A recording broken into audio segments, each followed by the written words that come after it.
Good afternoon. এখনও বোধহয় good morning আছে, টাইমটা দেখি নাই।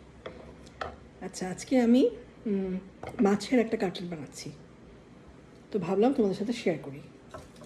আমি ইউজুয়ালি কাটালা মাছকে সেদ্ধ বা বেক করে তারপরে করি, কিন্তু আজকে বাসায় দু টুকরা হ্যালিবাটের তেলাপিয়ার ফিলে ছিল, তো আমি করেছি কি, ওটার সাথে একটু লবণ আর এক ফোঁটা তেল দিয়ে, অল্প একটু তেল ড্রিজল করে লবণ দিয়ে আমি অ্যালুমিনিয়াম ফয়েলে মুড়ে বেক করে নিয়েছি, যাতে পানিতে দিয়ে সিদ্ধ করার ঝামেলাটা না করতে হয়। তো একটা মাঝারি সাইজের আলু সিদ্ধ করে নিয়েছি,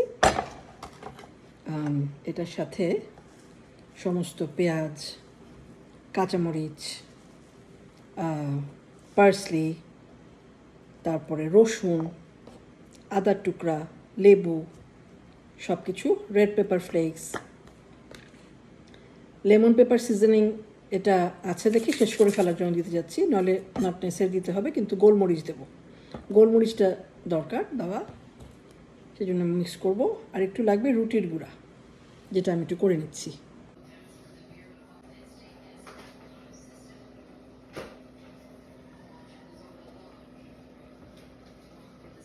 পুরনো রুটি থাকলে সবচেয়ে ভালো হয়, তো হটডগের একটা রুটি ছিল, আরও আছে এক গাদা পুরনো রুটি জমে যায় সবার বাসায় নিশ্চয়ই, খাওয়া হয় না, তো ওগুলো দিয়ে আমি সবসময় ব্রেড ক্রাম্ব করে ফেলি। তো এইটা আমি একটু গুঁড়ো করে তারপরে মাছের সাথে মিক্স করব। আর ডিম লাগবে, ডিমে ফেটিয়ে লাস্টে ডুবিয়ে তারপরে ভাজা। কিন্তু যদি দেখি যে আমার পরে আরেকটু ব্রেড ক্রাম্ব দিয়ে আমি কাটলেটগুলোকে ডিমে ডুবানোর পর একটু রোল করব, তখন 10 মিনিটের মধ্যে আমি ক্রাম্ব করে নিলাম। তো এটার মধ্যে আলু আছে, আমি দিয়ে দিলাম, এটা দিলাম। তারপরে আমি এই সব কিছু, আচ্ছা মাছটা দিয়ে দিই, মাছটা দিলাম। এখন আমি শুধু আদা আর রসুনটা কুচি করি নাই, এটা একটু দিয়ে দিই, গ্রেট দিয়ে দিই।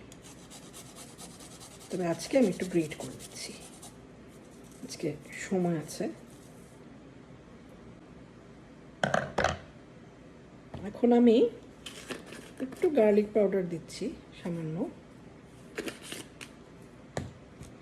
রেড পেপার ফ্লেক্স দেব, কালো গোলমরিচের ব্ল্যাক পেপার দিয়ে নিলাম, লবণ দিচ্ছি আন্দাজ মতো। আর এই যে লেবুটা একটু গ্রেট করে দেই, তাহলে খুশবু আসবে।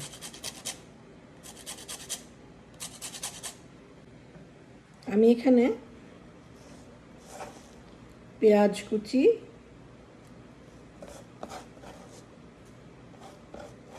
পার্সলি কুচি এইটা অ্যাড করে দিচ্ছি। কাঁচামরিচটা কাটতে হবে, আগে কাটতে ভুলেছি।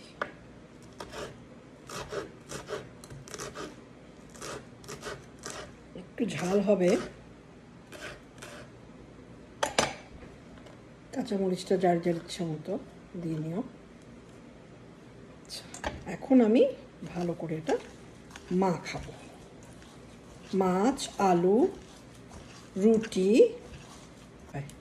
লেবুটা ভালোই ড্রাই, লেবুটা আরেকটু কেটে নিলাম। লেবুটা চকচকে গ্রিন ওপরটা, কিন্তু ভেতরটা তো ড্রাই, বুঝার তো উপায় নাই উপর থেকে দেখে, কীভাবে বোঝা যাবে। আচ্ছা, আমি এটা একটু দেই লেমন পেপার, যেটা বললাম যে রয়ে গেছে, এটা প্রায় শেষের পথে, তাই একটু দিয়ে দিচ্ছি, শেষ হয়ে যাচ্ছে। আচ্ছা, মাখাটা আমি খুবই ঠেসে মাখছি, যাতে করে বাইন্ডিংটা ভালো হয়। সুইট চিলি সস দিলাম, হ্যাঁ সামান্য না, 1 চামচ হয়ে গেছে। আর একটু অলিভ অয়েল দিচ্ছি বাইন্ডিংয়ের জন্য। এখন ঠেসে মাখাবো, এখন ভালো হয়ে গেছে, এখন মানে মাখাতে সুবিধা হবে। এখন আমি করব কি, আমার হাতটা একটু পানিতে ভিজিয়ে আর একটু তেল মাখিয়ে তারপর কাটলেটের শেপগুলো করব। হাতে একটু অলিভ অয়েল মেখে নিলাম। হ্যাঁ,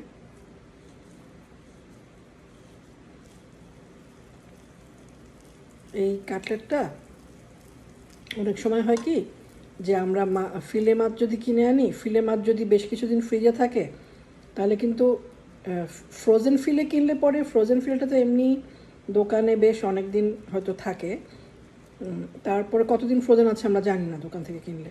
তারপর নিজের ফ্রিজেও যদি একটু একটু রোল করতে হবে। তো বন্ধুরা, এই কাটলেট করলাম, আমরা তো দুজন মানুষ, তো দুটো করে। এটা এখন একটুখানি সময়ের জন্য, হাফ অ্যান আওয়ার জন্য ডিপ ফ্রিজে রাখলে এটা একটু ঠান্ডা হবে। কারণ ভাজার আগে যদি তুমি কাটলেটটা যদি আমরা একটু ডিপ ফ্রিজে রাখি, বা ডিপ ফ্রিজে বা ফ্রিজে অল্প সময় থাকলে ডিপ ফ্রিজে আধা ঘন্টা রাখলে ঠান্ডা হয়ে যায়, বেশি সময় থাকলে ফ্রিজে রেখে দিলে ভাজতে অনেক সুবিধা হয়। তো আমি এই কাটলেট ডিমে ডোবালাম।